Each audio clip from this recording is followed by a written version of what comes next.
Indictment of the Religion of Atheism. Charge: impersonating science, obstructing truth, and profiting from unbelief. Count I: false advertising. Atheism calls itself reason, yet begins with an unreasoned miracle. Everything from nothing.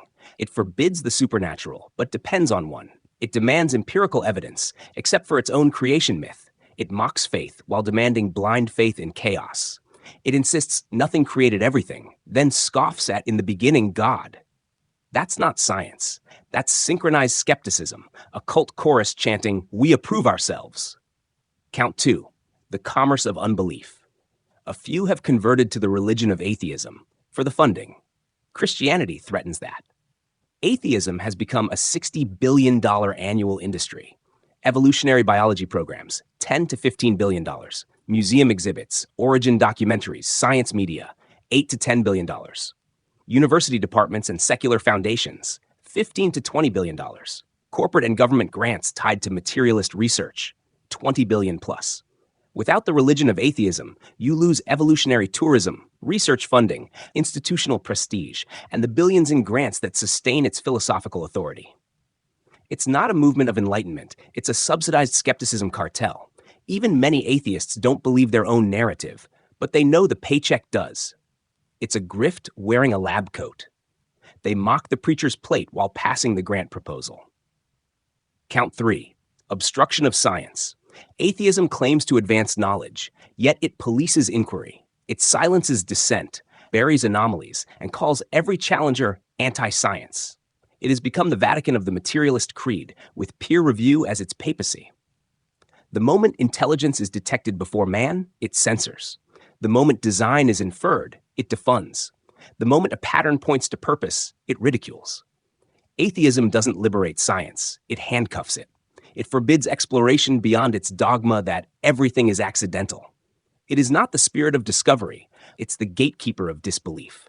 Count 4: moral fraud. Atheism sells itself as liberation, but offers no foundation for liberty. If man is but molecules, then morality is chemistry.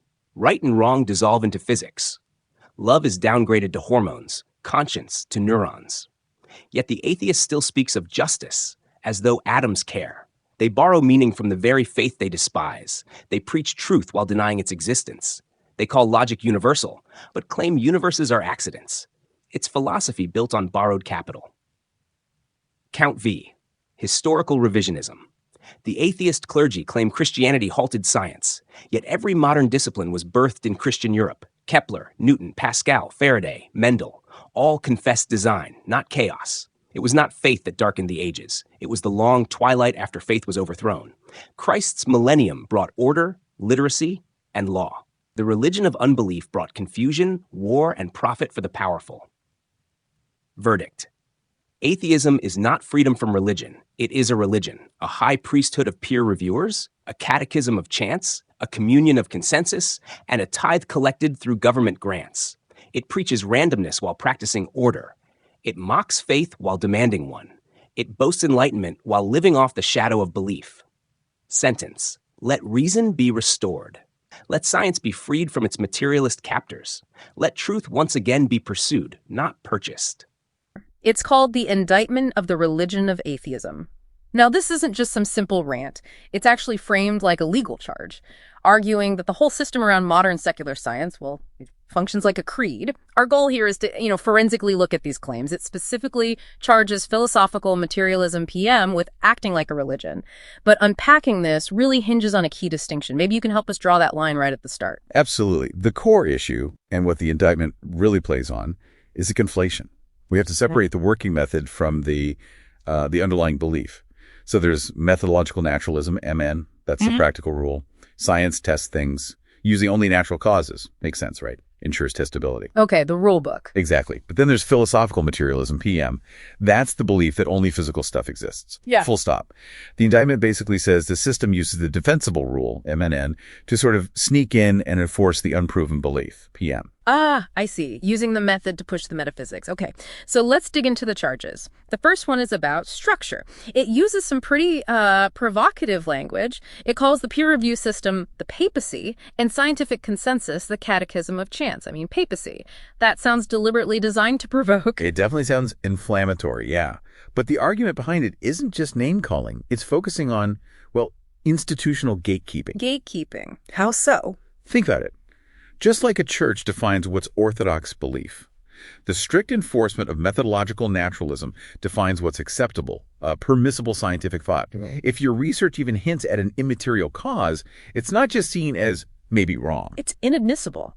Precisely. Structurally inadmissible. It functions just like censoring heresy, keeping ideas outside the approved boundary. Okay, so if the foundation is policed like that, what about the money? That leads to count 2, commerce of unbelief.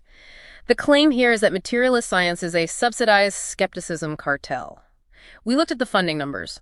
They're huge. U.S. federal R&D in FY 2023 was, what, $186.4 billion. That is a staggering amount of money. Right. And that financial scale is the concrete evidence they use for the cartel charge, because virtually all that funding operates under the assumption of MN, if your grant proposal suggests anything non-material. No chance. It's rejected up front. Right. So that massive flow of resources creates a powerful economic incentive. Stay within the materialist lines, get funded. It does look like a subsidized system rewarding conformity. Which ties directly into the next charge, count 3, obstruction of science. Here, the argument is that MN isn't just a tool anymore, it's become dogma. And this dogma leads to excluding, even defunding research that dissents, like, say, intelligent design work. Yeah, this is a really sharp methodological critique. The system defends itself by saying MN is science. They equate the tool with the entire enterprise. So challenging the tool becomes anti-science. Immediately, by definition, which lets the establishment police the boundaries and exclude alternatives, not necessarily because the data failed, but because the philosophy didn't align. It's a definitional defense then. Okay, let's move to the last one we'll cover, count 4. This one feels more philosophical. Moral fraud. The core question seems to be, if our thoughts, our conscience, are just neurochemistry, pure materialism, then where does objective morality come from? How can anything be truly right or wrong? Exactly. If consciousness is just an accident of physics, then objective moral duties, things we ought to do, they kind of dissolve, don't they? The indictment uses this phrase, borrowed capital. It argues that secular ethical systems, like humanism, for instance, still use words like justice, dignity, truth. Words that imply real meaning, inherent value. Yes. Words that seem to need some kind of metaphysical grounding, the very grounding that materialism denies, so they're borrowing the concepts while rejecting the foundation. You can't really have it both ways, is the argument. Okay, so let's try to synthesize this for you, the listener. What's the takeaway here? Our review suggests that, okay, maybe atheism just as simple, which is a non-belief, isn't a religion in the typical sense, but this institutional system built around philosophical materialism, enforced by the rules of methodological naturalism, well, it really does seem to show the functional markers of a dominant creed. Right. You've got the centralized authority in defining thought. You've got the massive resource allocation backing it up. And you have what functions like an unchallengeable core belief system. A system sustained by money and adherence to an assumption. Which leads to a provocative thought, perhaps. What if we encourage the scientific community to be more explicit about MN? What if MN was acknowledged not as some absolute truth found in nature, but as a pragmatic, self-imposed convention? A useful tool, but a chosen one. Acknowledging it's a philosophical choice, not just empirical fact. That might actually free up science, right?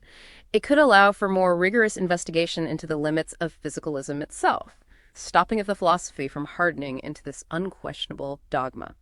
Something for you to think about next time you encounter claims about scientific consensus.